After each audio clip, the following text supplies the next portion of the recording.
नमस्कार दोस्तों, जीके भारतवासी में आपका स्वागत है। दोस्तों, आज हम पिछले कुछ दिनों में जम्मू और कश्मीर में हुई बहुत ही महत्वपूर्ण घटना के बारे में बात करेंगे। दोस्तों, कई मीडिया आउटलेट ने इस खबर को प्रकाशित भी किया है, जिसमें यह बताया गया है कि शाहपुर गंडी बैराज का निर्माण पूरा हो गया है, जिसने भारत से पाकिस्तान जाने वाली रावी नदी के पानी को पूरी तरह से रोक दिया है। तो दोस्तों, इस वीडियो में हम जानेंगे कि भारत ने क्यों रावी नदी के पानी को पाकिस्तान जाने से रोका और दूसरी नदियां जो भारत से पाकिस्तान की ओर बहती हैं, क्या भारत सरकार इन नदियों के पानी को भी रोक देगा। इसके साथ ही भारत और पाकिस्तान के बीच में हुए इंडस वाटर ट्रीटी के बारे में बात करेंगे और जानेंगे कि भारत और पाकिस्तान को वेस्टर्न और ईस्टर्न नदियों का कितना पानी मिलता है और भारत ने हाल ही में ईस्टर्न नदियों का कितना पानी उपयोग में ले लिया है। तो चलिए शुरू करते हैं। तो दोस्तों, रावी नदी भारत और पाकिस्तान दोनों देशों में बहती है और इसका उद्गम स्थल भारत के हिमाचल प्रदेश राज्य में रोहतांग दर्रे के पास है।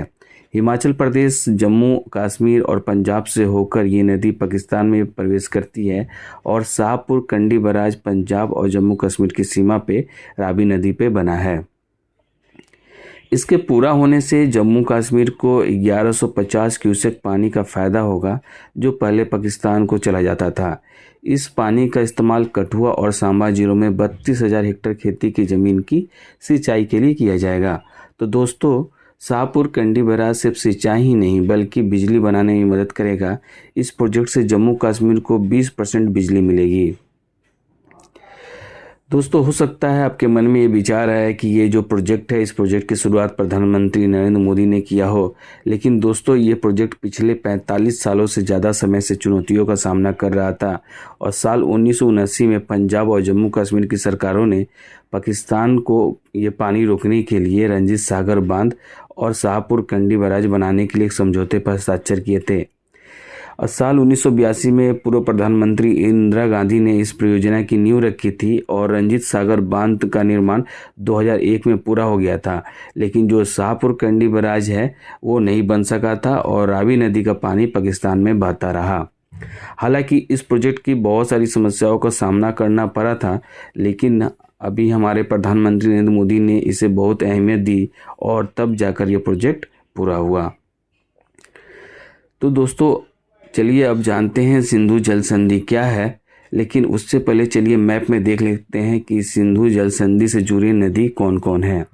तो दोस्तों, अगर देखिएगा तो ये जो सबसे ऊपर वाला नदी है ये आपका सिंधु नदी है और उसके नीचे जो ये नदी है ये झेलम नदी है और उसके बाद ये चेनाब नदी है और फिर देखिएगा ब्यास और सतलज नदी है और ब्यास नदी सतलज में पंजाब में आकर मिल जाती है। तो दोस्तों, इंडस वाटर सिस्टम के अंतर्गत जो ये 6 नदियां हैं, इन नदियों के पानी के बंटवारे के लिए एक संधि है जो भारत और पाकिस्तान के बीच हुई है। ये संधि विश्व बैंक के द्वारा बनाई गई थी और ये 1960 में कराची में भारतीय प्रधानमंत्री जवाहरलाल नेहरू और पाकिस्तान के राष्ट्रपति अयूब खान के बीच साइन की गई थी। इस संधि के अनुसार पाकिस्तान को 3 पश्चिमी नदियों का पानी, जो कि सिंधु, चेनाब और झेलम है, इन नदियों का पानी पाकिस्तान को मिलता रहेगा, जबकि बाकी के जो 3 पूर्वी नदियां हैं जो ब्यास, रावी और सतलज है, इन नदियों का पानी भारत को मिलेगा। इंडस वाटर ट्रीटी या सिंधु जल संधि के अनुसार भारत को जो इंडस वाटर सिस्टम है इसका 20% पानी मिलता है, जो कि लगभग 33 मिलियन एकड़ फीट प्रति वर्ष होता है, और जो बाकी का पानी है 80% वो पाकिस्तान को मिलता है, और जो कि इन नदियों के 135 मिलियन एकड़ फीट पानी पर पाकिस्तान का पूरा हक बनाता है। लेकिन अब देखिएगा कि ये जो 3 नदियां हैं, सिंधु, झेलम और चेनाब, भारत ने इन नदियों पर भी बांध बना दिया है। जैसे कि किसतवाड़ा में चेनाब नदी पर भारत कीरो हाइड्रो इलेक्ट्रिक प्रोजेक्ट पर काम कर रहा है। वहीं बगलिहार डैम जम्मू कश्मीर के डोडा जिले में और दुलहस्ती डैम, पाकुल डैम और एटाइल हाइड्रो इलेक्ट्रिक प्लांट किसतवाड़ जिले में चेनाब नदी पर पहले ही बन चुका है। यही नहीं, झेलम नदी पर भी उरी बांध जम्मू और कश्मीर के बारामूला जिले में उरी के पास बनकर तैयार है। यह भारत और पाकिस्तान के बीच वास्तविक सीमा नियंत्रण रेखा के पास बहुत करीब स्थित है। अब सिंधु, चेनाब और झेलम नदी वेस्टर्न नदियों में आती है, तो जिन वेस्टर्न नदियों के पानी पर पाकिस्तान का अधिकार है, तो क्या भारत इंडस वाटर ट्रीटी का उल्लंघन कर रहा है? तो दोस्तों, भारत सरकार भले ही इन नदियों के ऊपर बांध बना दिया है, लेकिन इन नदियों के पानी का उपयोग भारत और इंडस वाटर ट्रीटी के अनुसार ही या सिंधु जल संधि के अनुसार ही कर रहा है।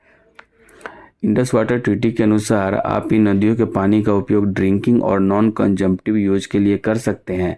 और नॉन कंजम्पटिव यूज का मतलब है कि आप इन नदियों से पानी नहीं निकाल सकते हैं, लेकिन इनका उपयोग मछली पकड़ने, नौका विहार या डैम, इन नदियों पर डैम बना सकते हैं। इसलिए आप देखेंगे कि भारत सरकार ने इन नदियों से पानी निकालने के लिए कोई नहर नहीं बनाई है।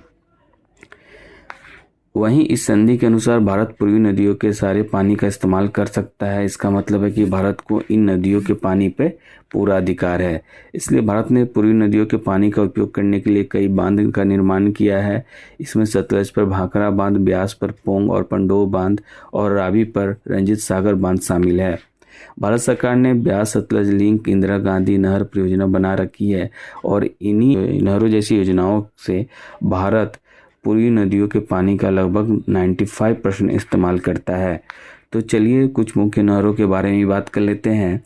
तो सबसे पहले इंदिरा गांधी नहर है। इंदिरा गांधी नहर या राजस्थान नहर भी इसे कहते हैं।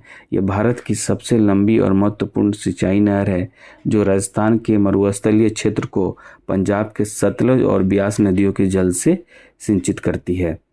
इन नहर की कुल लंबाई 649 किलोमीटर है और इससे लगभग 20 हेक्टेयर भूमि की ओर सिंचाई किया जाता है।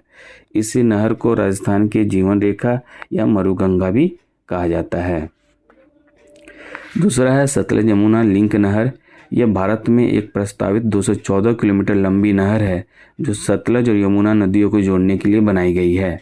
इसका उद्देश्य पंजाब और हरियाणा राज्यों के बीच रावी और ब्यास नदियों के पानी का साझा करना है।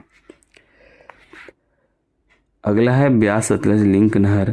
ये परियोजना 2 टनल और एक खुला चैनल के माध्यम से ब्यास नदी से सतलज नदी में कुछ पानी को बहाती है। इसका उद्देश्य विद्युत उत्पादन करना और जो भाखड़ा बांध है उसका जल संग्रह क्षमता को बढ़ाना है। अब क्वेश्चन ये है कि क्या भारत रावी, ब्यास और सतलज के पानी को बिल्कुल रोक सकता है? तो ऐसा नहीं है दोस्तों, क्योंकि इन नदियों के पानी का एक मिनिमम फ्लो होना ही चाहिए, क्योंकि इन नदियों के पानी पर जो आश्रित जीव जंतु हैं उनको कोई नुकसान ना पहुंचे। तो दोस्तों, इस वीडियो में हमने शाहपुर, कैंडी बैराज, सिंधु जल संधि और कई नहरें और बांध के बारे में जाना और मुझे उम्मीद है कि ये वीडियो आपको आने वाले कॉम्पिटिटिव एग्जाम में सिंधु जल संधि से जुड़े MCQ में हेल्प करेगा। तो ऐसे ही वीडियो को पाने के लिए इस चैनल को सब्सक्राइब, लाइक और दोस्तों के बीच में शेयर जरूर करें। धन्यवाद।